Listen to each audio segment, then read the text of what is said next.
Hello everyone, dear student. Today we will start our first chapter, issue of share from corporate accounting.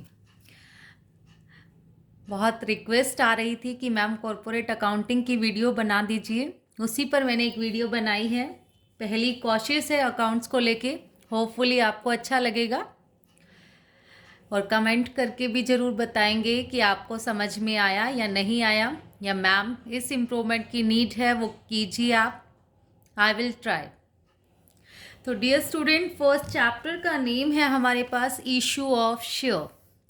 Share issue करना, shares क्या है उसके बारे में भी अब हम पढ़ते हैं। देखिए, जब हमारा बिल्कुल मैंने एक छोटा सा एग्जाम्पल लिया है, जब हमारा एक छोटा सा बिजनेस होता है, मान लो हम घर में ही अपनी कोई शॉप ही ओपन कर ली हमने, वो हम उसकी सोल प्रोप्राइटरशिप है, वो हमारी ऑर्गेनाइजेशन, हमारा खुद का बिजनेस एक पर्सन का, और उसके ओनर भी हम खुद है, सोल प्रोप्राइटर। प्रॉफिट होगा तब भी हमारा, लॉस होगा तब भी हमारा, सोल प्रोप्राइटर। लेकिन ऐसा बिजनेस जब धीरे धीरे धीरे धीरे कोई उसी बिजनेस पे नहीं टिका रहता है, हम चाहते हैं अपनी प्रोग्रेस, फिर हम धीरे धीरे थोड़ी सी ऊपर बढ़े। हमने किसी के साथ क्या की, पार्टनरशिप। अब हमने जब पार्टनरशिप की तो पार्टनरशिप में मोर देन 2 पर्सन हो गए, 2 से ज़्यादा पर्सन हो गए, तो वो बन गई हमारी फॉर्म एक पार्टनरशिप। हमने किसी के साथ पार्टनरशिप कर ली तो उसके ओनर कौन बन गए, जितने भी पार्टनर होंगे सारे ओनर हैं, सबको प्रॉफिट में शेयर मिलेगा, सबका लॉस में हिस्सा होगा, हर चीज़ में भागीदारी होगी। लेकिन फिर धीरे धीरे जब वो पार्टनर्स बड़े हो गए, उनका और ज़्यादा प्रॉफिट इंक्रीज होने लग गया, तो सब कोई भी सेटिस्फाई नहीं रहता है ना। चाहे किसी के पास कितना ही हो जाएगा, वो चाहता है कि मेरा बिजनेस और एक्सपेंड हो, मैं और प्रोग्रेस करूं, और सबको प्रोग्रेस की तरफ ही बढ़ना चाहिए। तो अब धीरे धीरे कौन आते हैं, फिर एक बड़ी कंपनी बन जाती है। पूरी पूरी कंपनी जब बन जाएगी, कंपनी के पास फिर पैसे की नीड बढ़ेगी, ज़रूरी नहीं है कि उसी से उसका काम पर चल जाएगा, तो वो शेयर इशू करते हैं। शेयर किसको इशू करते हैं, जो शेयर इशू ले रहे हैं वो होते हैं शेयर होल्डर्स या मेंबर्स। जो शेयर होल्डर्स है, अब वो भी कंपनी के मालिक बन जाते हैं, ओनर्स हैं वो भी कंपनी के, उनका भी कंपनी में शेयर होता है। ठीक है, तो कंपनी में होते हैं शेयर होल्डर्स, पार्टनरशिप में होते हैं पार्टनर्स, और सोल प्रोप्राइटरशिप में होता है सोल प्रोप्राइटर, खुद ही मालिक। जो हमारा टॉपिक है अब हम पढ़ेंगे इसके बारे में, कंपनी के बारे में। What is company? A company is an artificial person created by law having separate legal entity with a perpetual succession and a common seal। Professor हैने ने ये डेफिनेशन लिखी है, और इतनी मतलब प्रिसाइज वे में डेफिनेशन एक्सप्लेन करी है कि हमें सारे करेक्टरिस्टिक इसी में इंक्लूड है, इसके फीचर्स। कंपनी क्या है? एक आर्टिफिशियल पर्सन। कंपनी एक आर्टिफिशियल पर्सन है, कैसी? क्रिएटेड बाय लॉ, जो लॉ के द्वारा क्रिएट होती है। आर्टिफिशियल कैसे है? कंपनी का नेम चलता है, तो कंपनी क्या होगी? एक आर्टिफिशियल पर्सन, कोई खुद पर्सन नहीं है, किसी पर्सन का नाम कंपनी नहीं है। ठीक है, तो कंपनी एक आर्टिफिशियल पर्सन है, created by law, having separate legal entity, उसकी एक सेपरेट एंटिटी होती है। सेपरेट एंटिटी का मीनिंग हमारे पास है, जो सेपरेट लीगल एंटिटी का मीनिंग होता है डियर स्टूडेंट, ओनर और ओनरशिप दोनों अलग अलग चीज़ें हैं। उसका ओनर कोई और हो सकता है, और ओनरशिप कोई संभाल कोई और रहा हो कंपनी को। और दूसरा हमारे पास ऐसा भी होता है कई बार, जैसे मान लो पार्टनरशिप है, हम पार्टनरशिप की ही बात करें, पार्टनरशिप में किसी ने लोन लिया हुआ है, ठीक है, किसी पार्टनर्स ने लोन लिया हुआ है कंपनी के लिए, अपनी पार्टनरशिप फर्म के लिए, लेकिन वो अपना लोन नहीं चुका पाते। जब लोन नहीं चुका पाते तो उनकी पर्सनल एसेट भी यूज़ में लाई जाती है। ठीक है, लेकिन ऐसा नहीं है, कंपनी में सेपरेट लीगल एंटिटी है। अगर कोई भी कंपनी अगर लोन नहीं चुका पा रही है, तो ये नहीं है कि उसके शेयर होल्डर, सभी शेयर होल्डर्स को से लोन लिया जाएगा, उससे पैसा वापस कराया जाएगा, उनकी पर्सनल एसेट यूज़ में लाई जाएंगी, नहीं, ऐसा नहीं है। तो कंपनी की एक सेपरेट एंटिटी होती है। परपेचुअल सक्सेशन, परपेचुअल सक्सेशन का मीनिंग क्या होता है डियर, कि member may come member may go but the company goes on for ever. क्योंकि बहुत बड़ी कंपनी है, कोई आए कोई जाए उसके ऊपर कोई फर्क नहीं पड़ता, काम उनका चलता रहेगा। एंड अ कॉमन सील, और हर कंपनी की एक कॉमन सील होती है। कॉमन सील का मीनिंग है हमारे पास कि हर किसी की एक स्टैंप होती है, बार बार में हर जगह वो साइन नहीं करते, उसकी स्टैंप लग जाएगी। तो उसका स्टैंप का मीनिंग ही वही है कि उसके पास क्या है, वो उस कंपनी की है, वो उसकी आइडेंटिटी है। अब यहीं से हमारे बहुत सारे अगर हम देखें फीचर्स है, आर्टिफिशियल पर्सन है, क्रिएटेड बाय लॉ है, सेपरेट एंटिटी है, परपेचुअल सक्सेशन है, कॉमन सील है, बहुत सारे बन जाएंगे। यही हमारे हैं फीचर्स। सेपरेट लीगल एंटिटी की बिल्कुल अलग होते हैं, कोई भी चीज़ परचेज करनी है, सेल करनी है, वो किसके प्रॉपर्टी है, वो उसके खुद के नाम से वो कर सकते हैं। बैंक अकाउंट कंपनी के नाम से ओपन होगा। कुछ भी अगर वो काम कर रहे हैं तो इट मीन्स वो क्या है, कंपनी के नेम से कर सकते हैं। सेपरेट लीगल एंटिटी है उसकी, कंपनी एक लीगल पर्सन है और वो खुद और उसके मेंबर्स बिल्कुल अलग है। जो उसके शेयर होल्डर्स है और कंपनी है बिल्कुल अलग है। ये नहीं है कि वो पूरी कंप्लीटली उसके मालिक है, हाँ उनकी हिस्सेदारी है उसमें। नेक्स्ट परपेचुअल सक्सेशन का बताया मैंने कि कोई भी मेंबर आ रहा है, कोई भी मेंबर जा रहा है, कंपनी के ऊपर कोई फर्क नहीं पड़ता, कंपनी ऐसे ही चलती रहती है। नेक्स्ट है आपके पास लिमिटेड लायबिलिटी। लिमिटेड लायबिलिटी का मीनिंग क्या होता है कि जो शेयर होल्डर्स की लायबिलिटी जो है लिमिटेड होती है। एग्जाम्पल ले सकते हैं, जैसे हमने कंपनी ने एक शेयर इशू करा 10 रुपीज़ का, ठीक है, उसमें से जो कंपनी होती है कभी भी इकट्ठे नहीं मंगवाती है अमाउंट, वो क्या करती है, वो धीरे धीरे कॉल्स में मंगवाएगी, थोड़ा अमाउंट। मान लो उसने इसको मंगवाया 2 रुपीज़ एप्लीकेशन पे, 3 रुपीज़ उसने अलॉटमेंट पे मंगवा लिया, फिर 2 रुपीज़ उसने फर्स्ट कॉल पे और 3 रुपीज़ फाइनल कॉल पे। 2 और 3 5 2 7 3 10 हो गए। अब उसने क्या कहा, उसने कंपनी ये मंगवा चुकी है पहले, 2 और 3 5 और 2 7 रुपीज़ वो मंगवा चुकी है।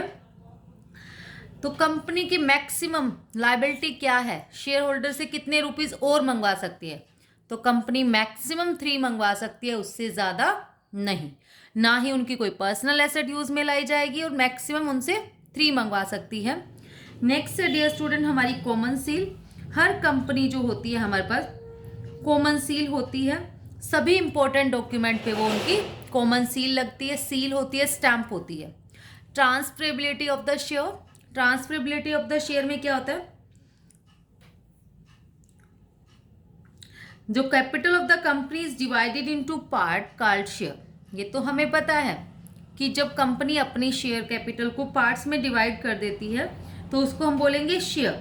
तो हम उसको अगर हमें ज़रूरत पड़ती है हम अपने शेयर को ईजिली ट्रांसफ़र कर सकते हैं, एक शेयर होल्डर दूसरे शेयर होल्डर को ट्रांसफ़र कर सकता है, लेकिन टर्म्स एंड कंडीशन को फॉलो करते हुए। Now separation of management from ownership.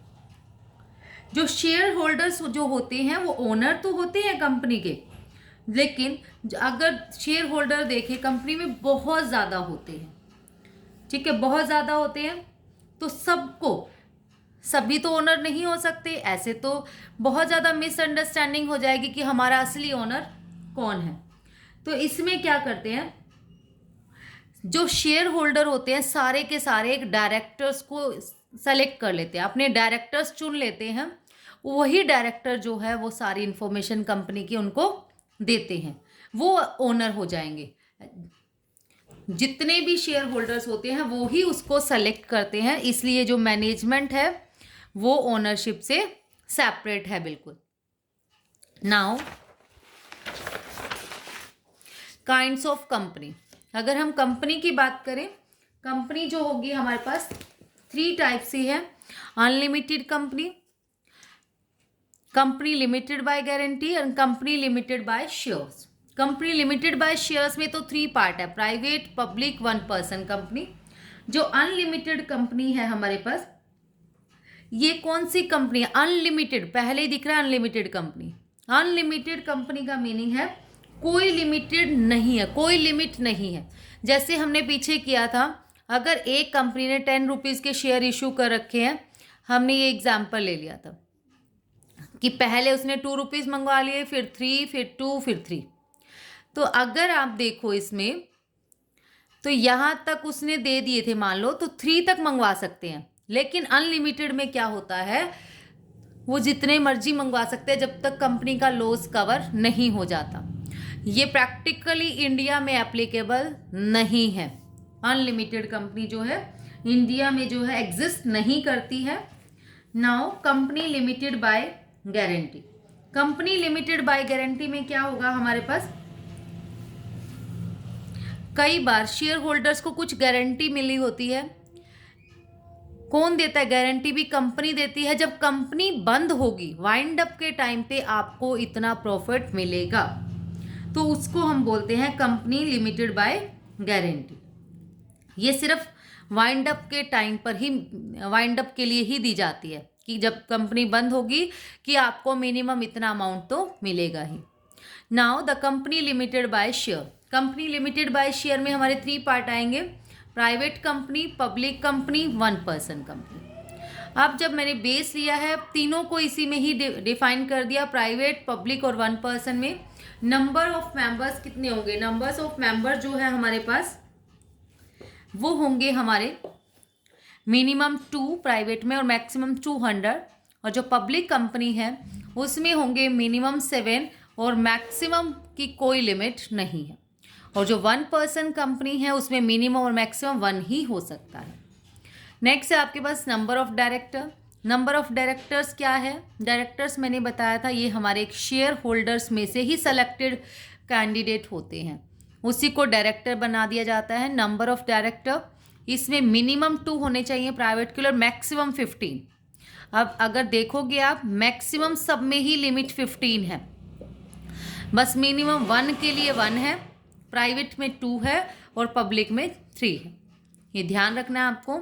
और जो पेड अप कैपिटल है हमारी, जो मिनिमम पेड अप कैपिटल है प्राइवेट की है मोर देन 1 लाख होनी चाहिए, इसकी पब्लिक की मोर देन 5 लाख और 1 पर्सन की भी मोर देन 1 लाख। नाउ अब जो हो गई है ये इंक्रीज हो चुका होगा शायद अमाउंट, जो मेरे पास बुक है इसमें इतना ही था, मेरे अकॉर्डिंग इम्प्रूव हो जाना चाहिए, इंक्रीज होना चाहिए। यहाँ पर 50 लाख हो चुका है, ठीक है, और इसको भी देख लेंगे, करोड़ में है ये भी। अब नेक्स्ट है ट्रांसफर ऑफ शेयर। जो प्राइवेट कंपनी है अपने शेयर को ट्रांसफर नहीं कर सकती, पब्लिक इजीली ट्रांसफर कर सकती है, और 1 पर्सन कंपनी में तो ये अप्लाई होता ही नहीं है। नेक्स्ट है इनविटेशन टू पब्लिक। ये इनवाइट नहीं कर सकती लोगों को सब्सक्राइब करने के लिए, क्योंकि इन पे रेस्ट्रिक्शन होती है, ट्रांसफ़र भी नहीं कर पाते हैं ये इनवाइट नहीं करती सब्सक्राइब करने के लिए। जो पब्लिक कंपनी होती है ये इनवाइट कर सकती है, और 1 पर्सन कंपनी भी इनवाइट नहीं कर सकती। नाउ नेम या use of the word limited. अगर प्राइवेट वाले में बात करें तो एक प्राइवेट लिमिटेड वर्ड यूज़ होगा, और इस वाले में होता है जो पब्लिक कंपनी है ओनली लिमिटेड वर्ड। अगर लिमिटेड वर्ड लिखा हुआ है इट मीन्स वो गवर्नमेंट कंपनी है, पब्लिक कंपनी है। और 1 पर्सन कंपनी जो होती है हमारे पास, उसके लिए OPC नेम लिखा होता है, 1 पर्सन कंपनी लास्ट में। नाउ थोड़ा सा इनका जो है हमारे पास, अच्छा शेयर्स है हमारे पास, हमने डिफरेंस तो कर लिया। नाउ शेयर्स, शेयर क्या होंगे हमारे पास? Total capital of a company is divided into unit of small denomination. जो टोटल कैपिटल है कंपनी के उसको छोटे छोटे पार्ट्स में डिवाइड कर देना। फॉर एग्जाम्पल अगर हम ले, हमारे पास 5 लाख शेयर, 5 लाख रुपीज़ है, ठीक है, 5 लाख रुपीज़ को हम किसी को 10 में, एक शेयर हम 10 का दे रहे हैं, तो हमारे इसके कितने शेयर बन जाएंगे? हमारे शेयर बन जाएंगे 50,000 शेयर। ये तो टोटल शेयर है कंपनी के, ये 1 शेयर की वैल्यू है, ये शेयर है 10 का 1, ठीक है। और जो ये 50,000 है ये हमारी है शेयर कैपिटल। तो टोटल कैपिटल हमारी ये है। जब उसको डिवाइड कर दिया हमने छोटे छोटे पार्ट में, जो ईच यूनिट हो गई वो क्या बन गई हमारी शेयर। तो कंपनी के पास टोटल शेयर है 50,000। Share must be numbered so that they may be identified. Share का एक नंबर होना चाहिए ताकि हम इजीली पता चल जाए कि ये इसका नंबर है। शेयर्स जो होंगे या कोई भी काम जब हम करते हैं, जैसे आधार कार्ड है हमारा, सबका अलग होता है। शेयर्स हैं, हमारा बैंक अकाउंट है, सबका अलग होता है। तो शेयर्स में भी एक नंबरिंग होती है जिससे कोई भी किसी का 2 नंबर नहीं होगा। हमारा रोल नंबर है स्कूल में, सबका सेपरेट होता है। ऐसे ही शेयर आइडेंटिफिकेशन के लिए शेयर के ऊपर नंबरिंग होनी चाहिए। नेक्स्ट है आपके पास टाइप्स ऑफ शेयर। अगर हम टाइप्स ऑफ शेयर की बात करें, हमारे 2 टाइप के शेयर होंगे, प्रेफरेंस शेयर और इक्विटी शेयर। अब प्रेफरेंस शेयर कौन से होते हैं? प्रेफरेंस शेयर अगर हम बात करें, प्रेफरेंस जिसको पहली प्रेफरेंस मिलती है, जिसको सबसे फर्स्ट नंबर पे माना जाता है, फर्स्ट प्रेफरेंस मिलती है, प्रेफरेंस शेयर होल्डर्स होंगे वो। प्रेफरेंस शेयर्स जो होंगे, इसका मतलब क्या है कि उनको एक फिक्स रेट मिलेगा। जो उनका रेट जो होगा ना, फिक्स रेट ऑफ डिविडेंड। अब डिविडेंड क्या होता है हमारे पास? अगर हम बात करें, जैसे अगर जो हम किसी को लोन दे रहे हैं या पैसे उधार दे रहे हैं, उसके बदले में हमें इंटरेस्ट मिलता है ना, या हम इंटरेस्ट पे करते हैं, वो फिक्स रेट होती है, मान लो 5% या 6%। ये हमारा, जब हम लोन की बात करते हैं तो उसको बोलते हैं इंटरेस्ट। लेकिन जब हम बात वही है, शेयर्स की बात है ना, शेयर होल्डर, उसको वर्ड बोलते हैं डिविडेंड। ठीक है, फिक्स रेट ऑफ डिविडेंड। इसका रेट जो होता है फिक्स होता है। इक्विटी का कोई फिक्स रेट नहीं होता आपका। और जब कंपनी मान लो बंद हो रही है, पहली प्रेफरेंस पहले इनकी पेमेंट होगी, इनकी बाद में होगी। इनको तो मिलेगा ही मिलेगा। डिबेंचर के बाद पहले डिबेंचर होल्डर को सबसे पहले पैसा दिया जाता है, उसके बाद प्रेफरेंस शेयर्स को, बचा हुआ इक्विटी शेयर को। अब इसके कुछ टाइप्स हैं। Cumulative preference share. क्यूमुलेट होता है इकट्ठा होना। इसका मीनिंग क्या है? जो शेयर होल्डर को, मान लो अगर कंपनी 1 महीने इंटरेस्ट पे नहीं कर पाई, डिविडेंड पे नहीं कर पाई, तो नेक्स्ट मंथ उसका इकट्ठा हो जाएगा। क्यूमुलेट होता है इकट्ठा होना। मान लो उसका हर महीने इंटरेस्ट, जो डिविडेंड का रेट बन रहा है वो बन रहा है 5,000 रुपये। अगर कंपनी 1 महीने नहीं पे कर पाई किसी वजह से, तो अगले महीने उसको 5 ये और 5 अगले महीने के 10,000 पे कर देगी, 5 + 5। ठीक है, 5,000 + 5,000 10,000 उसको पे कर देगी company. Now non cumulative preference share क्या होता है हमारे पास? जो इसमें जो होगा हमारे पास, फिक्स रेट पे तो मिलता है नॉन क्यूमुलेटिव में भी, लेकिन इसमें इकट्ठा नहीं होता। अगर बाय चांस कंपनी को लॉस हो गया और वो पे नहीं कर पाई, तो इसमें इकट्ठा नहीं होगा। नेक्स्ट हमारे पास है participating preference share. Participating preference share में क्या होगा हमारे पास? जो पार्टिसिपेटिंग होते हैं उनको राइट होता है कि उनको फिक्स रेट तो मिलेगा ही मिलेगा, उसके साथ साथ प्रॉफिट में भी कोई शेयर मिलेगा। फिक्स रेट के साथ जो फिक्स परसेंटेज है उसकी है, उसके साथ साथ अगर प्रॉफिट में भी ज़्यादा हो रहा है कंपनी को, उसमें भी उसका शेयर होगा कुछ ना कुछ। नेक्स्ट है आपके पास नॉन पार्टिसिपेटिंग। जो नॉन पार्टिसिपेटिंग है हमारे पास, इसमें उनको कोई राइट नहीं है, बस फिक्स रेट पर उनको मिलेगा, बाकी कुछ नहीं मिलेगा। Next is redeemable preference share. Redeem क्या होता है? हमने किसी को शेयर्स दिए हुए हैं, हमने किसी के शेयर्स लिए हुए हैं, उसके बदले में उसको कैश दिया हुआ है। रिडीम होता है कि रीपेमेंट कर देना, उसको वापस कर देना और अपने पैसे ले लेना। रिडीमेबल प्रेफरेंस शेयर क्या होता है हमारे पास? जब इसमें कंपनी एक टाइम के बाद अपने शेयर्स को रिडीम करा सकती है, अपने पैसे वापस ले सकती है जब उसको ज़रूरत है। इरिडीमेबल क्या होगा? जब उसको रिफंड नहीं करवा सकते। ठीक है, बस कंपनी वाइंड अप होने के टाइम ही उसको पे करेगी। उसकी लिमिट होती है मिनिमम, जैसे जो भी है 20 ईयर्स 30 ईयर्स वो। कन्वर्टिबल प्रेफरेंस शेयर क्या होंगे? कन्वर्टिबल का मीनिंग होता है कंपनी अगर चाहे तो अपने शेयर, प्रेफरेंस शेयर को इक्विटी शेयर में कन्वर्ट करा सकती है। और नॉन कन्वर्टिबल का मीनिंग होता है कंपनी जो होती है अपने शेयर होल्डर्स जो होंगे वो प्रेफरेंस शेयर को इक्विटी में कन्वर्ट नहीं करा पाएंगे। नाउ इनका डिफरेंस है प्रेफरेंस शेयर और इक्विटी शेयर का मैंने बता दिया। रेट ऑफ डिविडेंड जो है प्रेफरेंस शेयर होल्डर की क्या है, प्रेफरेंस की फिक्स पहले से फिक्स होती है, इक्विटी की फिक्स नहीं होती। एरियर ऑफ डिविडेंड इनका इकट्ठा होता जाता है, इनका एरिया ऑफ डिविडेंड इकट्ठा नहीं होता जाता, उनको जिस साल नहीं मिला मीन्स नहीं मिला। Preference right as to payment of dividend, इनको क्या होता है डिविडेंड का राइट पहले इन्हीं को राइट है। अगर इनको प्रॉफिट में कोई भी डिविडेंड है पहले इनको मिलेगा, उसके बाद बचा हुआ इनको मिलेगा। फिर वोटिंग राइट, वोटिंग इनको कोई वोटिंग राइट नहीं है। अगर हम बात करें जो कंपनी के डायरेक्टर्स होते हैं इनको वोटिंग राइट इसमें से नहीं चुने जाते प्रेफरेंस शेयर में से, बल्कि इक्विटी शेयर्स में से ही सेलेक्टेड होते हैं वो इक्विटी शेयर होल्डर्स जो होंगे। Right to participate in management, इनको कोई मैनेजमेंट में राइट नहीं है लेकिन इनको राइट है।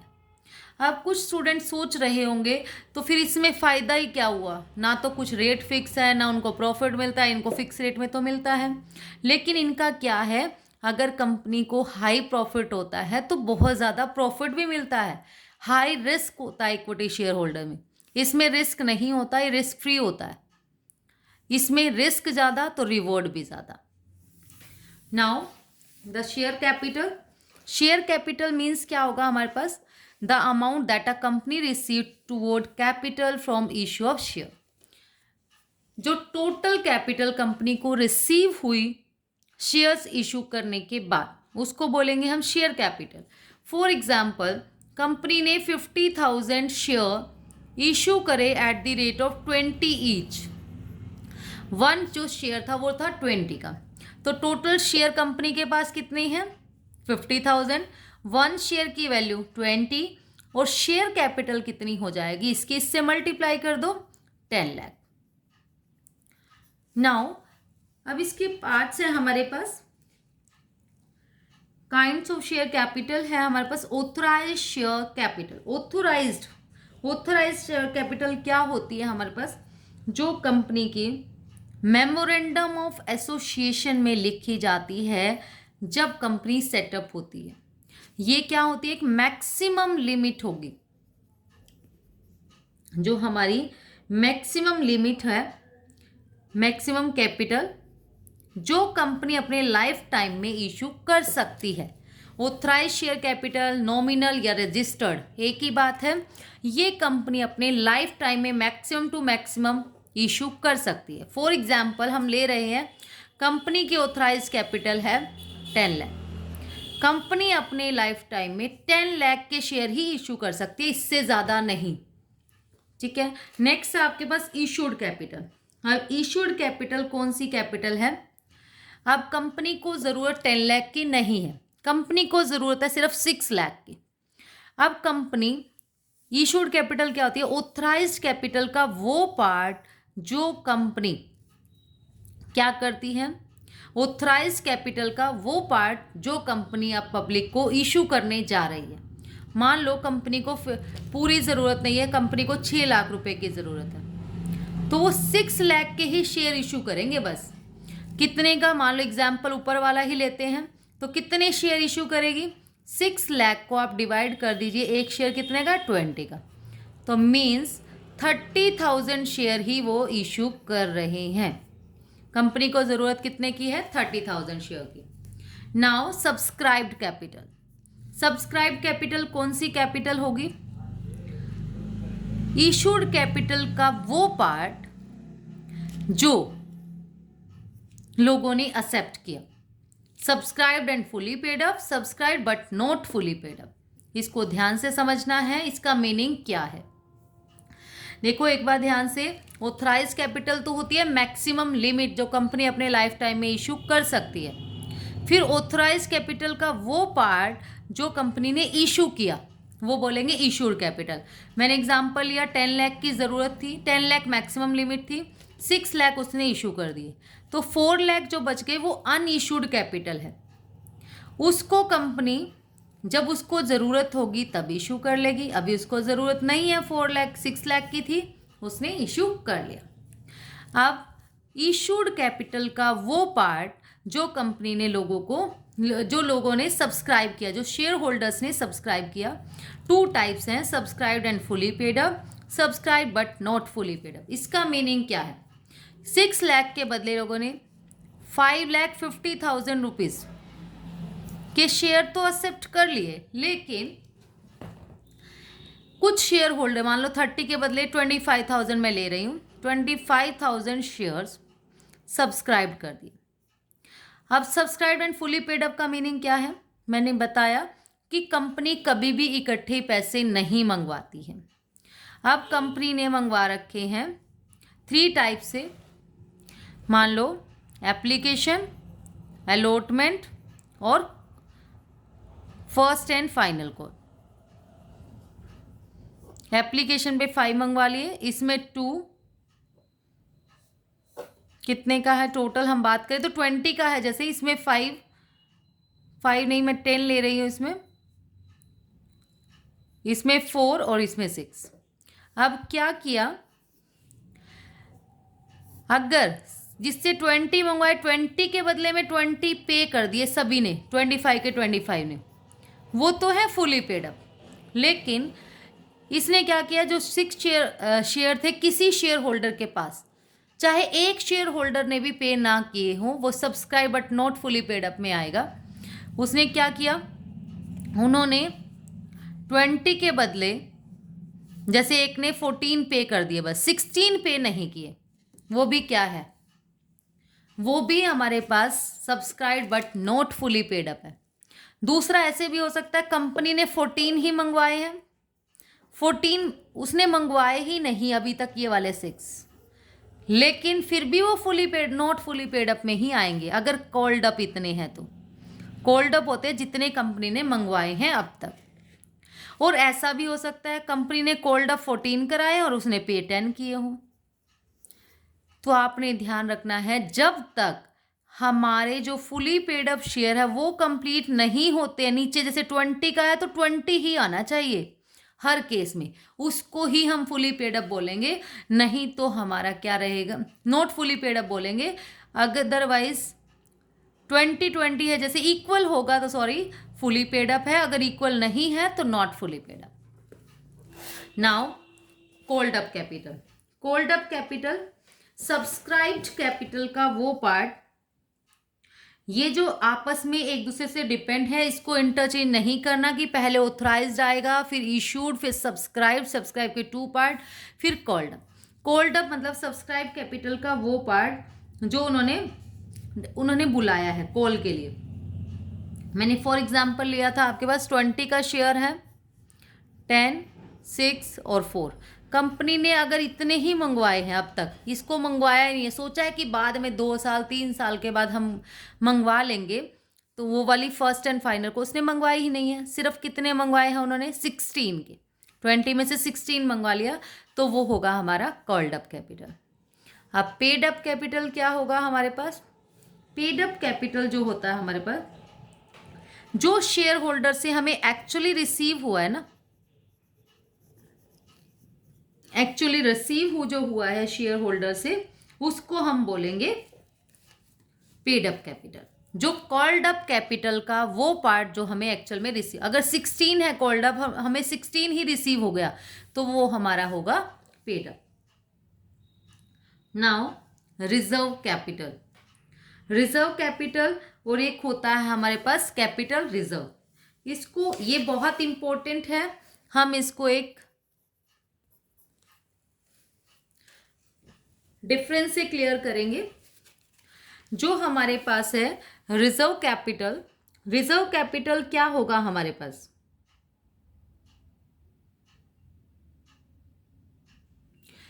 वो कैपिटल जो कंपनी लास्ट में सिर्फ वाइंड अप होने के टाइम पर ही उसको यूज किया जाएगा, मंगवाया जाएगा, ठीक है, कॉल्ड अप मंगवाया जाएगा, उसको रिजर्व कैपिटल बोलते हैं।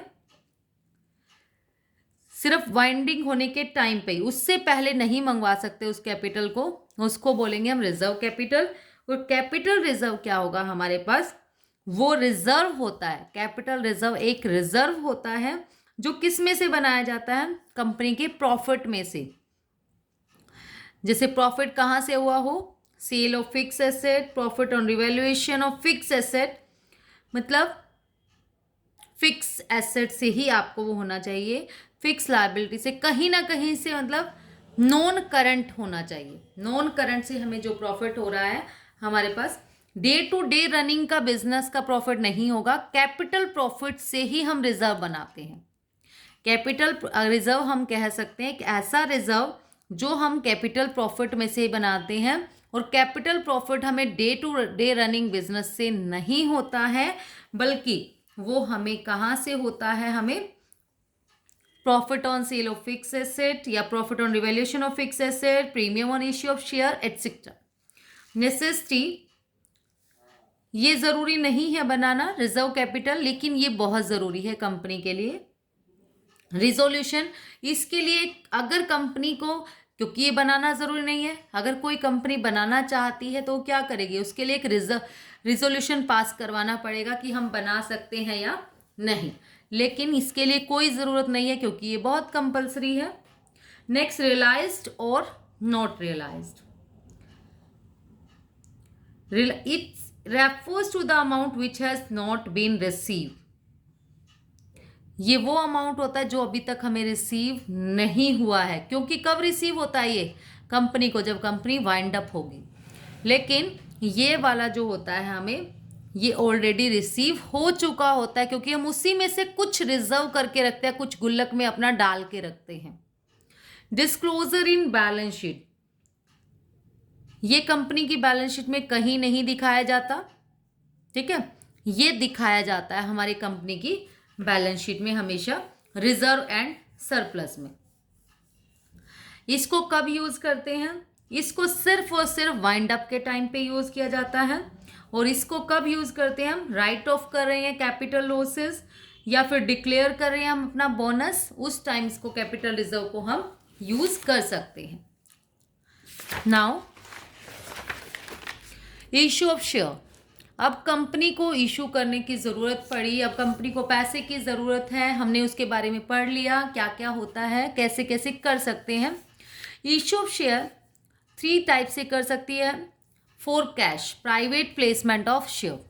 प्राइवेट प्लेसमेंट ऑफ शेयर में मेनली क्या होता है, it refers to the amount, refers to issue of shares to the selected group of person privately and not to general people। इसका मीनिंग है इश्यू ऑफ शेयर्स हमने करने, share issue करने हैं सिलेक्टेड ग्रुप ऑफ पर्सन को। सिर्फ हमें कैसे करने हैं, प्राइवेटली, जनरल पब्लिक को नहीं करने, किसी को बताना नहीं है, प्राइवेटली अपने ही पर्सन को कर दो या किसी को भी करो, मतलब हमने उसके लिए कोई न्यूज़पेपर में एडवर्टीजमेंट नहीं देनी, कोई एडवर्टीजमेंट नहीं देनी, प्राइवेटली उसको कर देना है सिलेक्टेड ग्रुप ऑफ पर्सन को। अब इसमें हमारे पास है, या फिर हमारे पास ये भी होता है, ये इनको भी कर सकते हैं, LIC, UTI को, ICICI, इन सब को। और जिसको वो इशू कर देते हैं प्राइवेट पर्सन्स को, तो वो 3 ईयर्स तक, 3 ईयर तक की कंडीशन है, मिनिमम 3 ईयर तक वो इसको सेल नहीं कर पाएंगे। और जब सेल नहीं कर पाएंगे तो उस पीरियड को बोलते हैं, जो 3 ईयर्स का जो पीरियड होता है उसको बोलते हैं lock in period. Now sweat equity share. Sweat equity share क्या होगा हमारे पास, वो इक्विटी शेयर जो कंपनी एम्प्लॉयज को और डायरेक्टर्स को ही इशू करती है डिस्काउंट रेट, सिर्फ कंपनीज के ही एम्प्लॉयज या डायरेक्टर्स को इशू करती है, कैसे, डिस्काउंट रेट पर।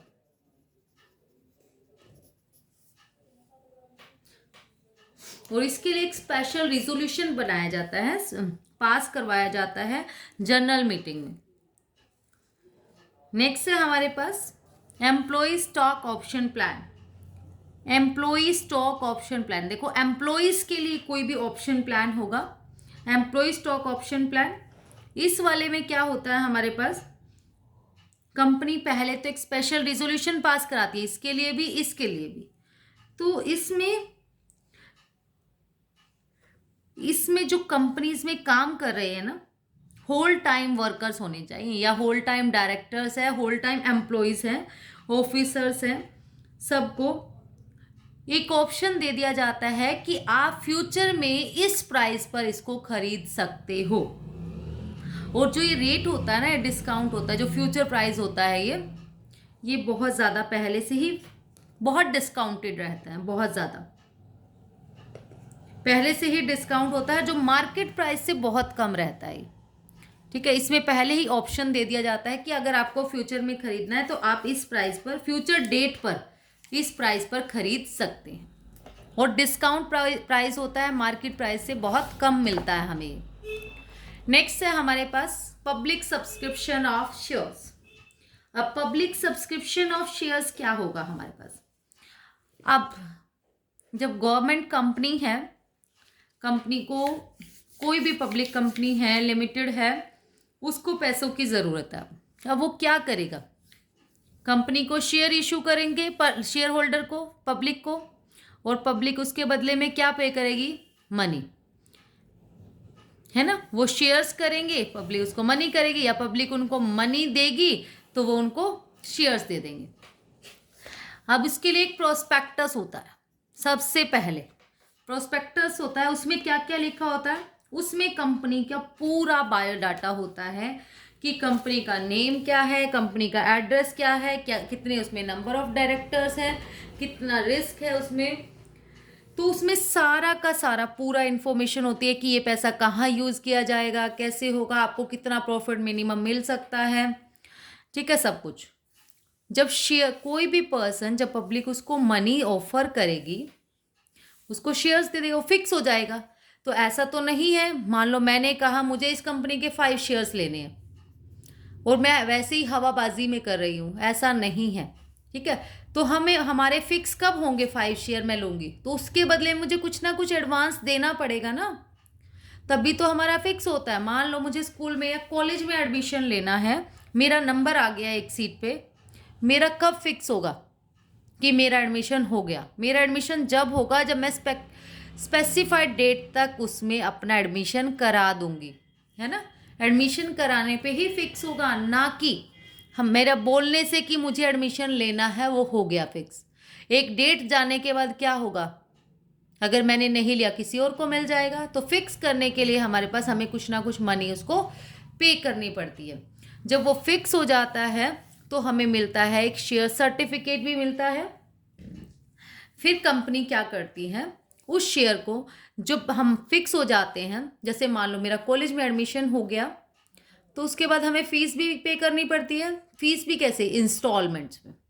तो ऐसे ही कंपनी जो होती है, ताकि शेयर होल्डर पर ज़्यादा बर्डन ना पड़े, तो वो क्या करती हैं, शेयर इशू। शेयर्स किस फॉर्म में इशू करती हैं, वो जो पैसे मंगवाती हैं, सॉरी, वो एकदम नहीं मंगवाएंगी। वो कैसे मंगवाएंगे, एक एप्लीकेशन के टाइम, फिर अलॉटमेंट, फिर फर्स्ट कॉल, फिर सेकेंड एंड फाइनल कॉल। देखो फाइनल कॉल वर्ड यूज़ कर दीजिए, फाइनल का मीनिंग है अब उसके बाद और नहीं मंगवाना। फर्स्ट एंड फाइनल भी हो सकता था, सेकेंड एंड फाइनल भी हो सकता है, थर्ड एंड फाइनल भी हो सकता है। अब जब इशू करते हैं तो सेबी की कुछ गाइडलाइंस है, जो एप्लीकेशन मनी है should be at least 25% of the nominal value. 25% होना चाहिए मिनिमम नॉमिनल वैल्यू को। मीन्स क्या है इसका, जैसे एक शेयर 10 रुपीज़ का है तो कम से कम 2.5 का ये होना चाहिए, 10 का 25%। एप्लीकेशन कम से कम 25% होनी चाहिए। उसके बाद है minimum gap between 2 installment should be 1 month, और इनके बीच का जो गैप है वो मिनिमम कितना होना चाहिए हमारा, 1 मंथ का।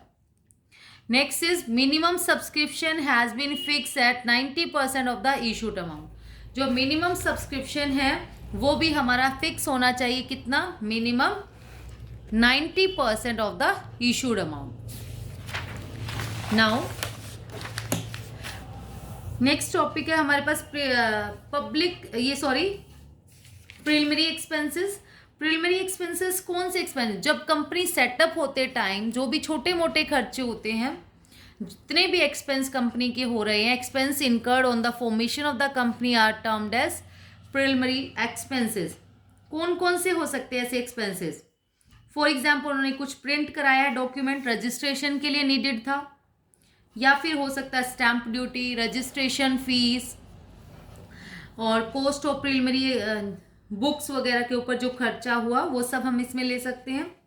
एक हमारे पास है बुक बिल्डिंग प्रोसेस, ये भी इक्विटी शेयर का ही एक प्रोसेस है। नेक्स्ट है जो मेन है हमारे पास entries on issue of shares. अब इश्यू ऑफ शेयर की एंट्रीज हम कैसे करें?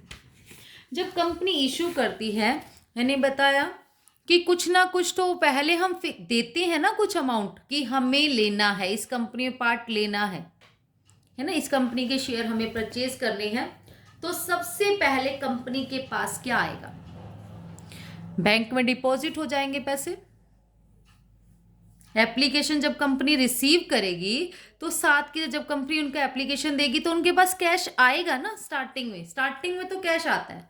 मान लो मुझे किसी कॉलेज में एडमिशन लेना है तो मुझे पहले एडमिशन फीस देनी पड़ेगी, है ना। मेरा नंबर आ गया तो पहले उनके पास पैसे चले गए, तो